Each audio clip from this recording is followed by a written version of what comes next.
Ua mamanu la whatiti o paula mamalu o retaya o Paia. Male maualunga. Ile tawa vaina i se whamatalanga. A wao Samoa o le atunu tofi. Ile taliola. E tala tau e peo tonga. O le Folafola i o po mao. Ua so o lona ta yao. Mai tulu tulu i tau. Samoa le atunu upele. O lau tofi mai le langi. Filifilia e le tua o taitai. O wā o lona finangalo. Ina ia file mu Samoa. Maava Samoa i a te ia i le whaoratanga. O le tala lelei. Wa Avea lea ma matalasi lo tatou nei ola. Ma o teu te winai lo tatou ola whake o siano. I le swafa o le atua o le tama o le alo ma le anganga Paia. Tatou Tapua'i atu i le atua.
Whamasino i eolono o i le ami o tonu. E whamasino fo i ma le tonu au tangata ua puapua ngatia. E fua mai maunga le Manuia o le noo. Ma maunga ite e fua mai ai le ami o tonu. Ta talo o le anganga Paia. O le atua le tama. O le atua le alo. O le atua le anganga Paia. Fio mai la o fiolo mātou te mai le wala au atu a lau whanau. Ai mai so le nei Sauniga. E whātangi ula atu ai i le mana o le anganga Paia. Le lingi mai i lo mātou te mai te tonu i a te i mātou. Ina ia tai ai o le nei Sauniga i le moni ma le whamaoni. Ma le atoa o e tama. Le li ielo mātou whaolai. Soa ni mai ata i mātou le nei tula. I le suafo le atua le tamau le alo ma le anganga Paia. Mātou te ole ma wala au atuai. Amene.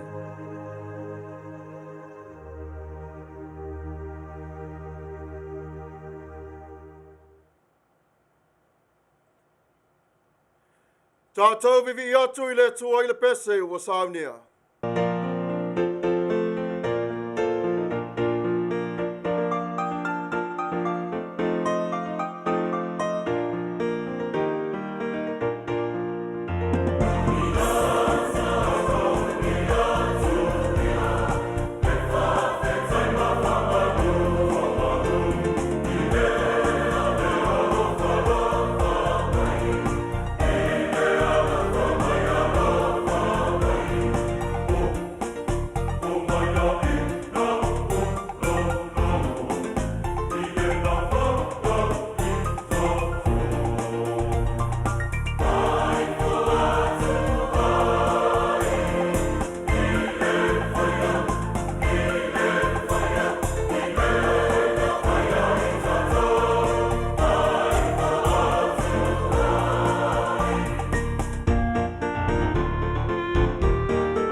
tuatuanga fa apostolo, ngangana fa Samoa, ngangana fa Peritania.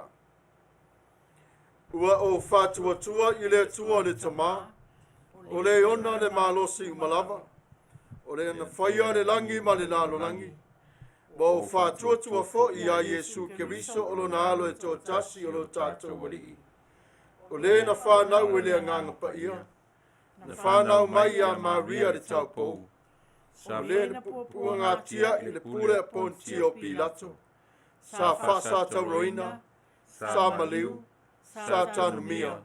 No o ifo i se oli, o le asitolu na toi tu mai na ye uoti. O le awhia e le langi, o lo onofo o ia i le tu tamtau o le atua le tama. O le eona le malosi umalava. O le atoia fio mai o ia e whamasino ia e ola atoa me uoti. Ua o whatuatua i le anganga Paia. Ua o whatuatua i le kale sia Paia e au fiai no uma. I le mare mafutanga le au Paia. Mare wha mangaloina o angsala. Mare toio le mai o le tino o le tangata. I le mare ola e Tuavao. Amene. United Church of Christ, Statement of Faith in the form of a doxology. We believe in you, O God, eternal Spirit, God of our Savior Jesus Christ and our God. And to your deeds we testify. You call the worlds into being, create persons in your own image, and set before each one the ways of life and death. You seek in holy love to save all people from aimlessness and sin. You judge people and nations by your righteous will declare through prophets and apostles. In Jesus Christ, the man of Nazareth, our crucified and risen Savior, you have come to us and shared our common lot, conquering sin and death, and reconciling the world to yourself. You bestow upon us your Holy Spirit, creating and renewing the Church of Jesus Christ, binding in covenant faithful people of all ages, tongues, and races. You call us into your church to accept the cost and joy of discipleship, to be your servants in the service of others, to proclaim the gospel to all the world, and resist the powers of evil, to share in Christ's baptism, and eat at his table, to join him in his passion and victory. You promise to all who trust you forgiveness of sins and fullness of grace, courage in the struggles for justice and peace, your presence in trial and rejoicing, and eternal life in your realm, which has no end. Blessing and honor, glory and power be unto you. Amen. Tatou tatalo, ua alalanga lau whanau Lenei yaso. Ua au lia mai I lo walofa. Ua whatumu lia ina fo I le lalolangi nei. I lo pa ia malo mamalu ma le langi atoa. Ua mawai atu le taa lingo lingoa o le po. Sa taa oto mama moe I moenga le li ie. O Lenei ua I ala fai mai I le Manuia I le suafo Yesu. Fai longa lea o lo wanga le lei. Awasa e moe ulu, moe vā, moe lango. Ma e leo leo I mātou. Po le lalolangi le ola. Po le langi le ola. Ua mātou tāri tonu I lo wanga le lei ma le alofa. Le alofa leo oe le tamā. E susulu pe lava I tonu I te I mātou. Ua malie fo I le tangata I fua o whātoanga. O le tai fo I malau pule whanga. Male mana vaola mai a te oe. O le tele o mea fu e fuai. Ua tausi ai lo matu ne yola. Mātou te whawhitai ma whamanu I lau suafa paia. Whawhitai tele lava mo le wha o tanga. Whawhitai mo Yesu Keriso. O lo mātou wali ma lo mātou whaola. O lo walo li pele to tase pele I ati oi. Awe e fua ina mai ate I mātou tangata angsana. Mātou te whawhitai alo malofa ma lo wanga lelei. I lau tau singa alofa I lai lenganga. Lele ie lo mātou tamapa ia. Whawhitai tele lava I lo alofa. E o lava le tau seina o mātou nei tino. O mai o puapua ngam whalavelave o manua I o mātou tino. Lele ie, wana o I lava o le fomai. Whawhitai le tualo mātou tamapa. I whanau e whai te tonu o mātou ainga. Au mea alo fasilita ua nei le tua. Ia vi ia lava o e whapavau lava. Lele ielo mātou tamapa ia mātou te whawhitai mo Samoa. Tutuila ma manua. I lau pui puinga marutia. Le whasuia inga o tau le tualo mātou tamai le mai loa. Awa iai le sila whanga la wa whio. Whai le ola ma le malosi na I o mātou Tuavao mātua. Se I o atu lava I se au pito iti. Po se tina fo I masana mai tanga I le ne yaso. Alofa ngia la wa whio. Mātou te whawhitai I mea umalava o e saunia ina mo I mātou. O au upulele ie wa I lau lawina. Mātou na ai ma o nai. Whawhitai te le lava. Mātou te whātou ese I la wa whio. Wese le fia le loto wa salamo. Mai le ta ele o nganga. Ona ua mativa le ai o manatu le lei. Ua le lo loto le tamau ainga I le mafufau. Ai ua whatali se atu I le pongsa. Ua Avea lea ma malosi o le nau ta inga. Ai anga salai I la wa whio. Ua Avea lea ma vala I lo Tatou va. Ai te talo atu ma le loto salamo. Ia e alofa. Wha mangalo I mātou taito tas. I mea uma awa o mātou se sere li ie. I le whafsanga I malawa whio. Wha mole alofa mai. I le sotanga malawa whio le tualo mātou tama. Ia mātou o na maualo wha mangalonga. I le toto o Yesu Keriso. O lona maliu na mawhai ai o na tātou na whafsanga. E moni. E vai lava le tangata. Ma pa atu I le angsala. Ai o lo e whaatalitali pe lava la awa whio I lau tangata. Whawhitai le li ie lo alofa malowanga le lei. I whato e senga lau whanau le ne yasu. Wa e tali I le suafa o le atua le tamau le alo ma le nganga pa I le whawina. I le toto o le tamai mamoe. O mātou mana o ngā taito tasi I le tualo mātou tama. O le vara au I la awa whio o le tamae. Wa e sila whio o mātou manao.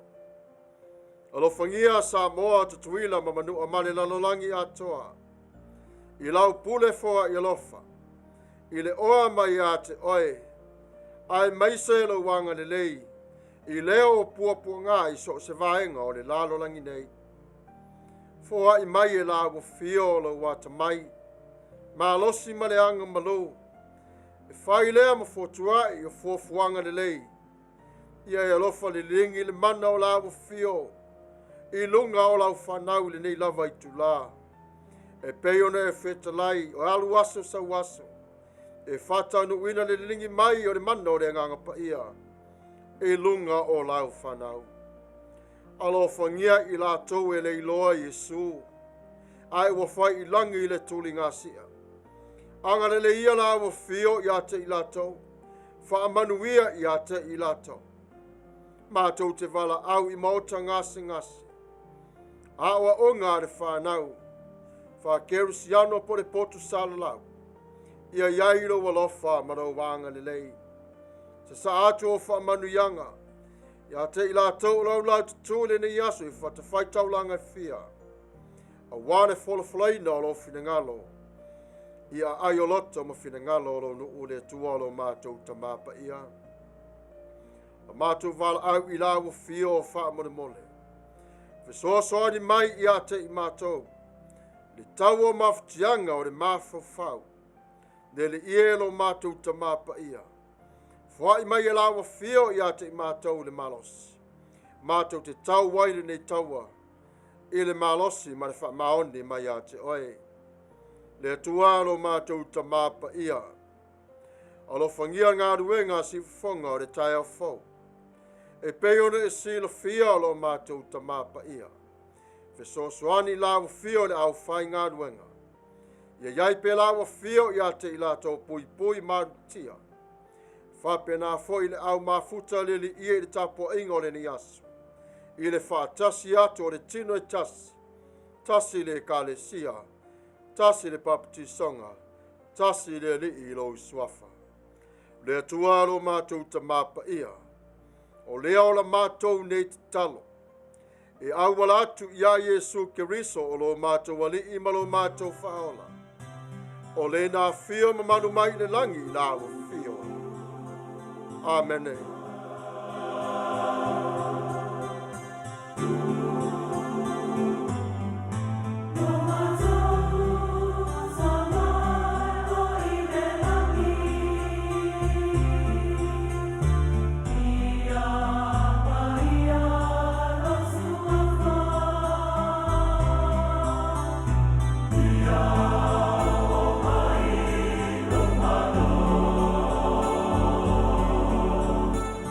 Yeah.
Tatou vivi atu i le atua i le pese ua Sauniga.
FAITAU a whionga Paia le Atua.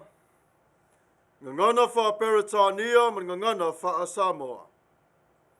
The reading of God's Word from the English dialect and Samoan dialect. Our Bible reading for today will come to us from the New Revised Standard Version, from the Old Testament, Kings 1, chapter 1. We are going to read from verse 1 to verse 18. Kings 1, chapter 1. We are going to read, responsibly reading from the verse 1 to 18. Let us hear the word of God. King David was old and advanced in years, and although they covered him with clothes, he could not get warm. So his servants said to him, "Let a young virgin be sought for my lord the king, and let her wait on the king and be his attendant. Let her lie in your bosom, so that my lord the king may be warm." So they searched for a beautiful young woman throughout all the territory of Israel, and found Abishag the Shunammite, and brought her to the king. The young woman was very beautiful. She became the king's attendant and served him, but the king did not know her sexually. Now Adonijah, the son of Haggith, exalted himself, saying, "I will be king." He prepared for himself chariots and horsemen, and 50 men to run before him. His father had never at any time reprimanded, "Why have you done thus and so?" He was also a very handsome man, and he was born next after Absalom. He conferred with Joab, the son of Zeruiah, and with the priest Abijah, and they supported Adonijah. But the priest Zadok and Benaiah son of Jehoiada, and the prophet Nathan and Shammah and his companions, David's own warriors, did not side with Adonijah.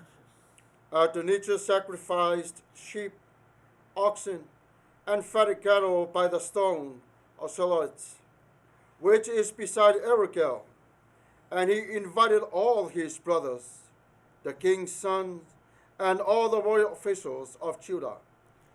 But he did not invite the prophet Nathan or Benaiah or the warriors or his brother Solomon. Then Nathan said to Bathsheba, Solomon's mother, "Have you not heard that Adonijah, son of Haggith, has become king, and our Lord David does not know it?" Now therefore come, let me give you advice, so that you may save your own life and the life of your son Solomon. Go in at once to King David and say to him, "Did you not, my lord the king, swear to your servant, saying, 'Your son Solomon shall succeed me as king, and he shall sit on my throne'? Why then is Adonijah king?" Then while you are still there speaking with the king, I will come in after you confirm your words. So Bathsheba went to the king in his room. The king was very old. Abishag the Shunammite was attending the king. Bathsheba bowed and did obeisance to the king, and he said, "What do you wish?" She said to him, "My lord, you swore to your servants by the Lord your God, saying, 'Your son Solomon shall succeed me as king, and he shall sit on my throne.'" And verse 18. But now suddenly Adonijah has become king, though you, my lord the king, do not know it. Faitauina o whionga Paia le Atua i ngangana Samoa, mai le whenga inga tuai, Tusi a tupu mua o lona mataupu mua. O le ao Tatou o na FAITAU Folafola foa I mai ai I le whai upu mua e whaangata mai I le sefolo ma le valo. Ua toia ina le tupu o tāwita. Ua tele o na tausanga. Ua la o tau futia o ia I ie. Ai le ma whana ai o ia. Whai atu lea o ana au auna ia se ia. Se sa ili mai se seine sau po mo lo maso wali I tupu. Ina ia tu o ia I lumo le tupu. Ma tausi ia se ia. Ia ta ota foi o ia I lona fata. Lo fata. Ina ia ma whana ai lo mātua I le tupu. O na lātou sa ili ai lea I tu uma o Israelu se teine la Lenei. Ua lātou maua a piseka le sunema. O na lātou au maia le o ia I le tupu. O le teine matua la le lava ia. Na ia tausia fo le tupu. Ma au na ia te ia. Ai le loa o ia le tupu.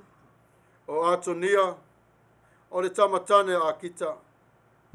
Ua wha maualunga o ia. Ua wha pea. O te whai matupu. Ua whai fo I mona. O le nufua whata vale. Ma e I sol whanua matangate to o 5 e tau whetuli I ona luma. E le whatinga ina o ia e lona tamā talu ina tupu mai. I lona whai atu. Se a le mea ua e whapea ai. O ia fo'i ua au le lei lava lona tino. Na whanaua o ia o le tino. O ia e Absaloma. Ua la tau whetau talai. Fo'i mai o apo le tamo o Samuelu. O aviata le osi taulanga. Ua la whesoasoani ma muri atu ia Atonia. A o sa toka le FAITAU langa. Ma pe naia le atari I o yontan. Ma nā tano le perfeta. Ma semi, ma rei, ma le AUTU. O e sa ia tāwita. Ua le ia I lātou ia Atonia.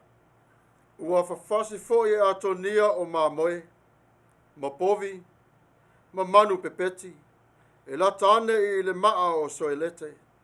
E la taane I enero kelu. Ua ia tala I atu ai o na usa uma. O atali o tupu. Matangata o yuta o malava. O au na are tupu. A o nā tano le perfeta. Ma pe naia. Ma le AUTU. A toa ma Solomona lona uso ua ia le taraina.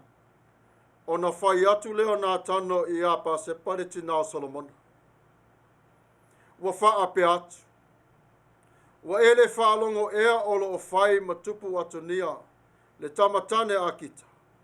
Ai leo sila fia e lo tātou wali o tāwita. O Lenei, I nasa uia. So whaatonu atu I a te oe. Ina ia whaola oe I a te oe. Malau tama o Solomona. Alu ia oe ma e uru whare atu le tupu o tāwita. Ma e whai atu I ai. Le li ie, le tupu. Na e le tau tō mai ea I a te au lau au ona whawhine. Ua whapea mai. E moni. E whaila utama o Solomona matupu pe a mawai atua. E tie foi o ia I lono whaali. Se a foi le mea ua whai Atonia matupu. Whauta Maia.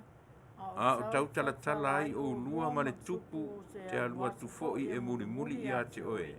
Ma o wha amao ni au upu. O nāru atu ai leo Pātisepa I le tupu I lona potu. Ua toea ina lava le tupu.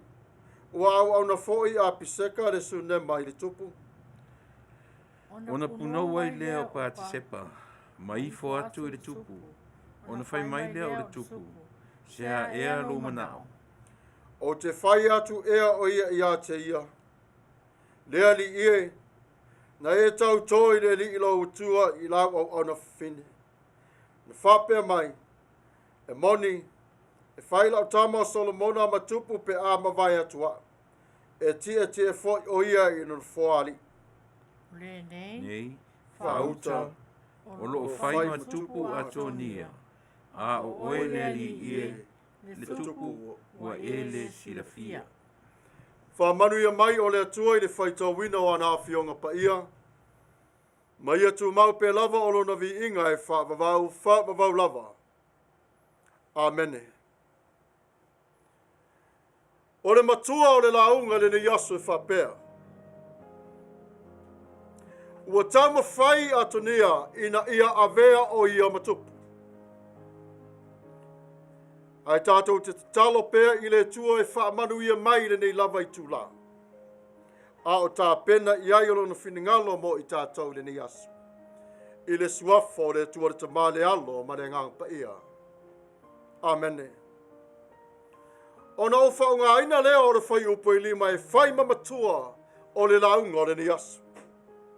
O Atonia, o le tamatane a kita. Ua wha maulunga o ia. Ua wha pea. O te whai matupu. Ua ia whai a fo i mona. O le no foa wha tāpare vale. Mai e te e sol whanua.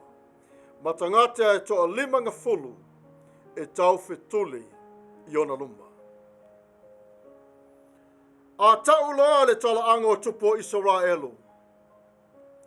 Tatou toi manatu lava lea i a saulo. Ma lana na fo inga. Sa iai le tele o whaale tonu. Na e la le whinangalo o le tua i petal e ma ia yese. O lo iai ina na whanau tama. Ma ua whaasolo ma iai le whanau yese. Ina ua wala au e o le tua i a Samuelu. Ia e anu. O yese. O lo iai le tofi mo Israel. Ioe. Wa musu ina i le nganga Paia o le tua. Samuelu mo ia whape atu i a te ia. De nāwo mai o le whanau yese. Ai o lo iai lava se tase o lo te toi o le whanau Lenei. Ua whiri iai i le tua. Mo vaia le la le lei o li, le matatua ma le maurulunga. O tino fo'i le tua. Mai fo le musmusunga le ngang Paia Samuelu. Aua e te vaai i le tino. Wa o le nā o te le o mana o iai. Moni. Na iai pere perfecta ma le mafutanga ma le tua i le taimi.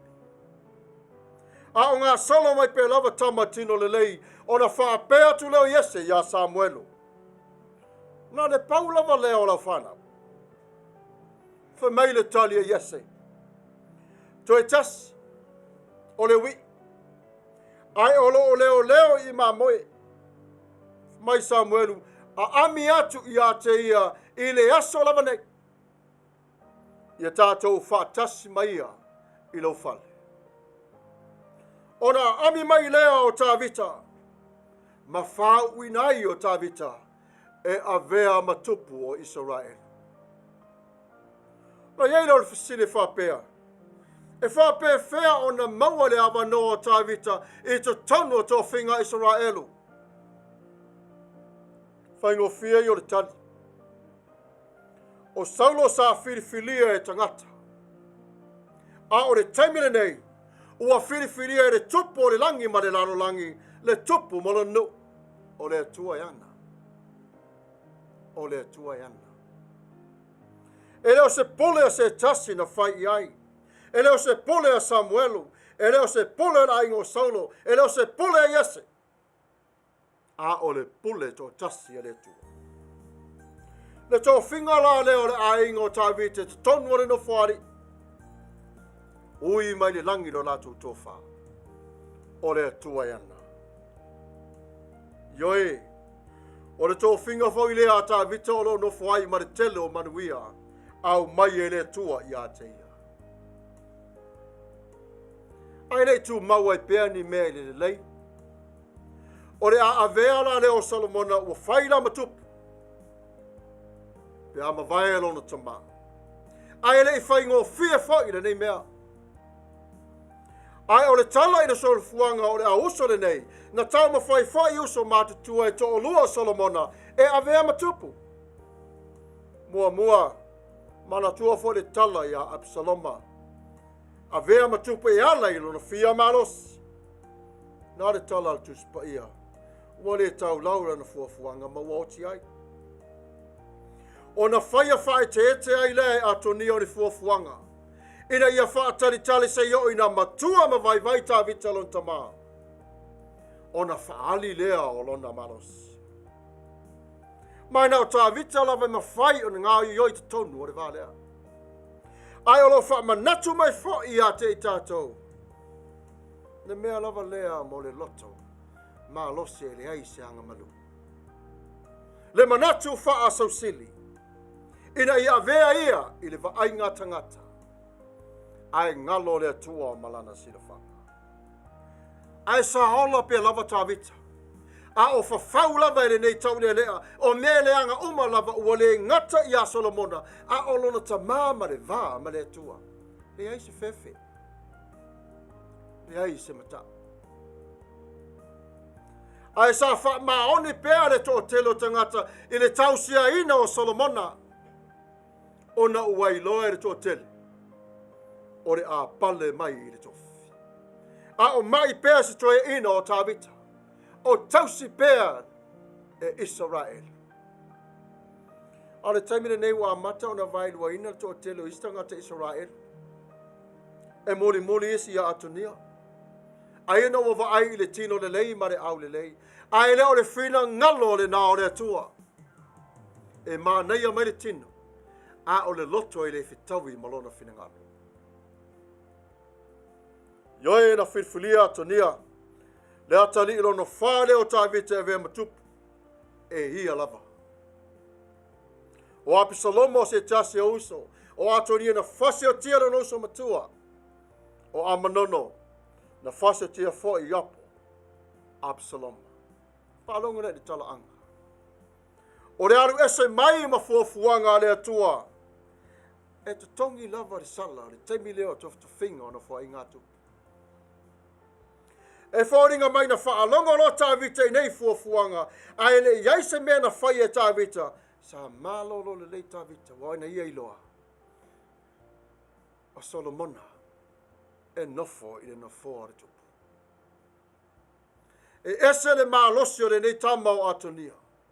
Wa vere wha mālosia o le loto. Ma ua whai ai o fuafuanga. Lelelei. Nai loe Atonia, o le a vave o na maliulon tama. Ai le ipopole iai le atali nei. A tone le ipopole i le mena fina ngalo ai le tua la tau te whaia. A tonu na ite ia aviata. Ona o si taulanga sili foi o sa kota. A tonu na ite foi ia iapo. Wasa ta ua o benina. Ile au tau le nei vaitai. E peo Atonia.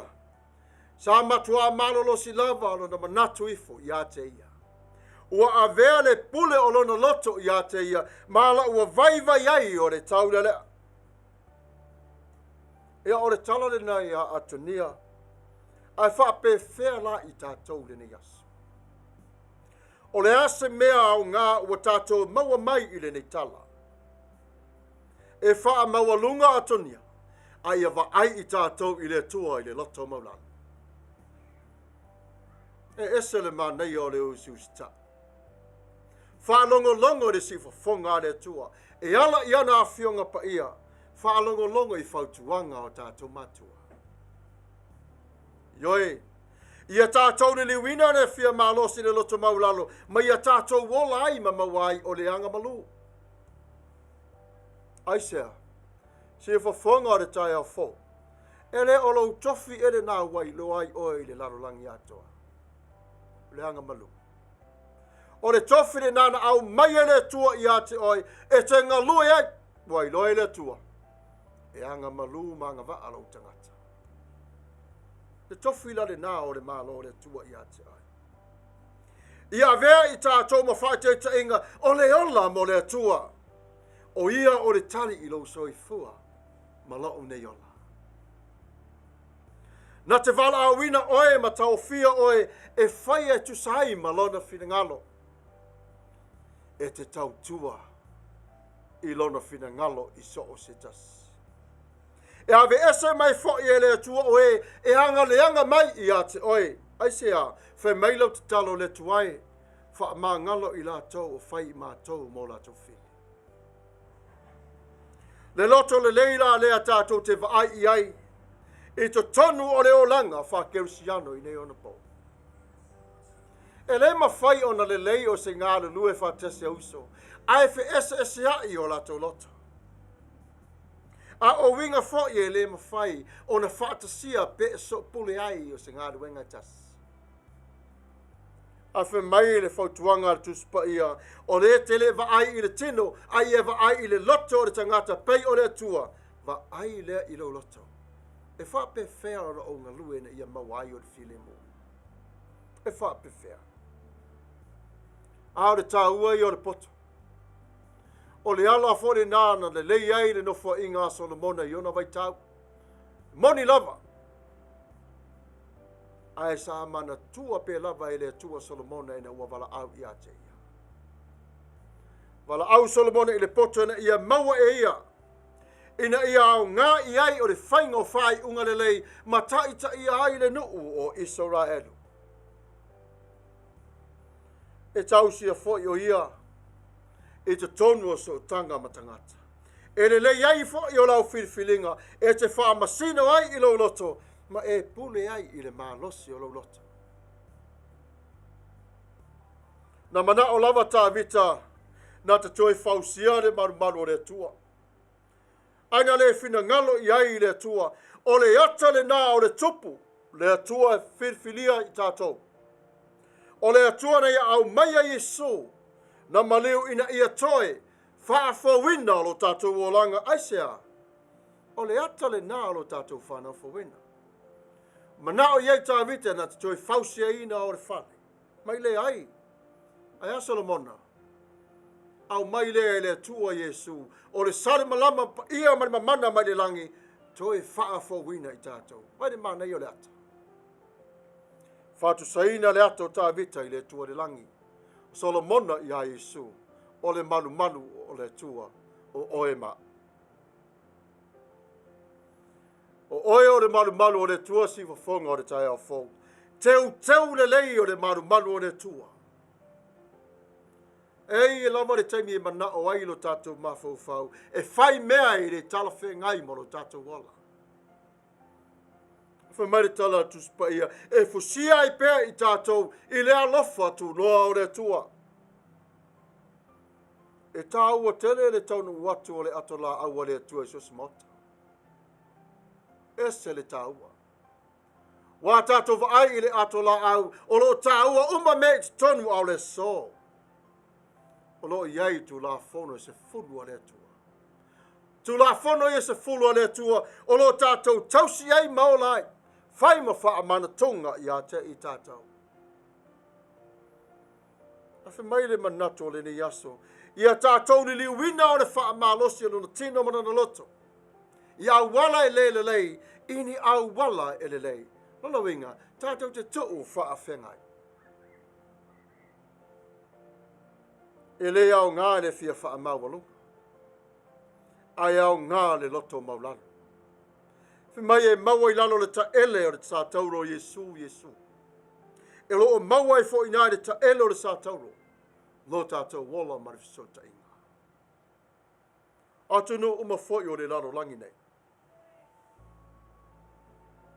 E sa ili fo I o lato to whiritoto. Sa moa. E le sa ili ari toto. O aso nei. O apapula mata o sa moa I le tala lelei o le whaaratanga. O sa ili I le tua I le tatalo tofi mai le tua. O ia I ana le pule. E le pule e le tastangata o le tastangata. Mai le TUSI Paia I a tātou o na whae tete I le vāma le tua. A ma mau ese lo tātou sāvavali ese ma le tua. O I tātou I le vālo loto o le angsala. I le sila whanga le tua. Adonijah set himself up as a king. Adonijah took measures of his own, decided to take over his dad's ruling instead of waiting, or didn't even get no chance to talk to his dad about it. As a young boy, he decided to do what is right for him. Then something went wrong when he decided to take matters of his own. Instead of mind over matters, he said to himself, I am, I will be. He forced himself in to become the king of Israel. As we heard what we read today, it didn't go well with him. Something happened because God was not in it. He was not God's plan. God's plan was start from David unto Solomon. And today, our family, continue on to walk forward. Of course, our surrounding, there's a lot of things that are surrounding us, good and evil. But if we decided to stand for Christ, with Christ, we will overcome all those obstacles. All the good things that comes from God, it gives us weapon to continue on to go forward, to face the reality of this life. But we have to look into our hearts. Is it by myself today, or I, myself, and I can do this today? No. You know this very well.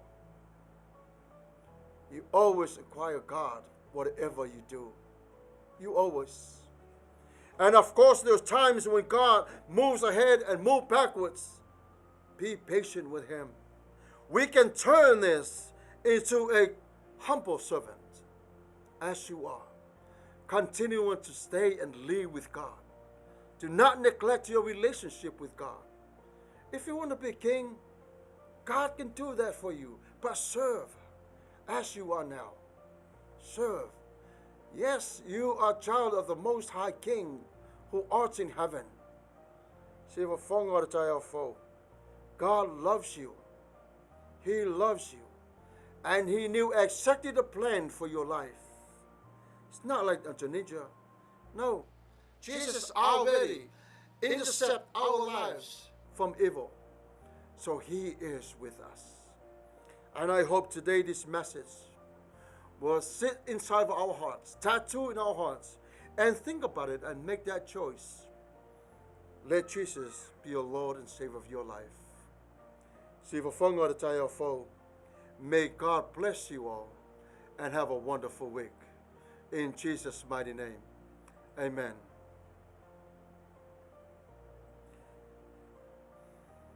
For God himself, the God of peace, sanctify your soul, your mind, and your spirit. God is faithful, and he will call you. Go and serve. Church is over. Service has begun. In Jesus' mighty name, amen.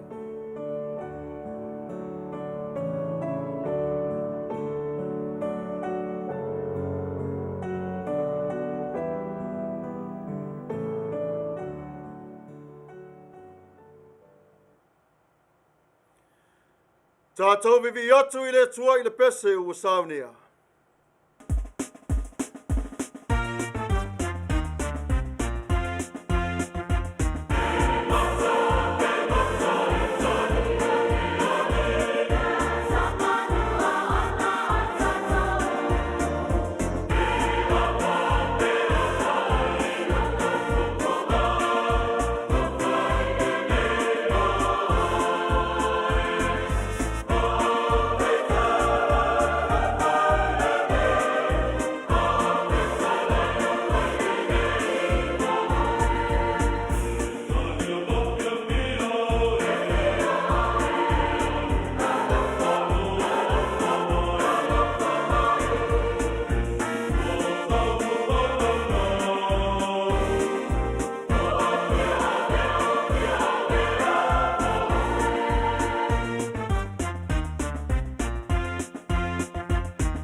Ia, ia tawhinga le ua. Whai wina manuia tatou whainga lotu o Lenei aso. Whai ia umasui o le siufonga o le tai au fou, ka le sia le siufonga o le tai au fou. Ia mole Atua le ngang whaafitai lau sunga i le. Ni FAITAU, Pastor Samuelu, Fagalilo, Samuelu, Matafeo. Ia TUSI o le tapenanga o Lenei aso. Whaafitai mo le whiau, ia tapena. Whaafitai mo le nganga ma le whamarosi. Ia sa ili ana fionga. Ia walawa le whangaina o le lafu mamoere Atua i so se vaenga o Lenei lalo langi. Mana ia le whiau o Lenei aso. Le Tagata Taumafai i lona lava malosi whai matupu e unoa ma le fesili. I ainga o nuu o malo. O se whale aonga tele fo ilea mo i Tatou pe o le whiau o launga ina o Lenei aso. Mo le tele atu le ngang whaafitai lau sunga li whaiwhiau Pastor Samuelu ia TUSI o le tapenanga o le whiau matangofia o Lenei aso. Ia tau ia ina whai mawhatu e pa ui ele loto ma finangalo ina ia mawhai o na mauai se whale aonga lelei mo i Tatou umarawa i le whaasoa mai ana fionga Paia. Ia fo i le MANATU Samoa o le langona lava le tasi. Ia o ina i Tatou i o Tatou loa o na ui ala sili o na maulalo. Tatou te ola whaapale i latou e mātutua i e laiti. Ia whapea fo i o na ola whaaloalo i latou iti ia i latou mātutua.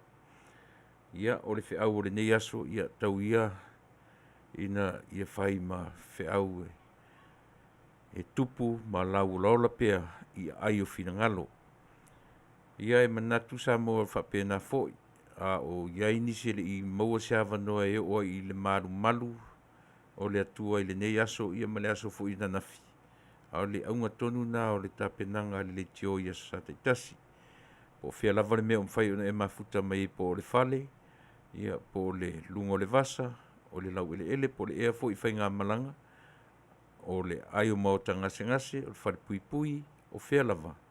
Ia tau ia ina ia o atu iai se whiau taua o Lenei aso. Ia o na ia le maso mātou leo whapea. Ia ina ia lea le whiau o Lenei aso ia le ngongo masiana ia.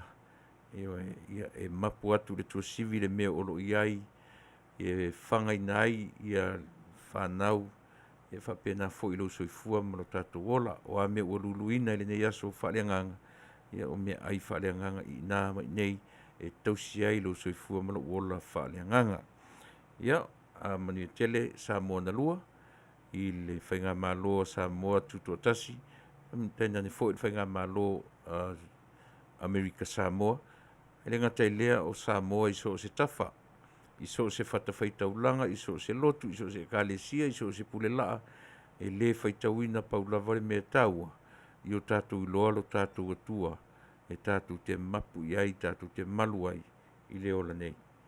Ia, veia le whiau o Lenei aso. I ai finangalo. Whaatumu ina le Atua la AUTU, lau sunga le whaiwhiau. Ia fia pe ta ili.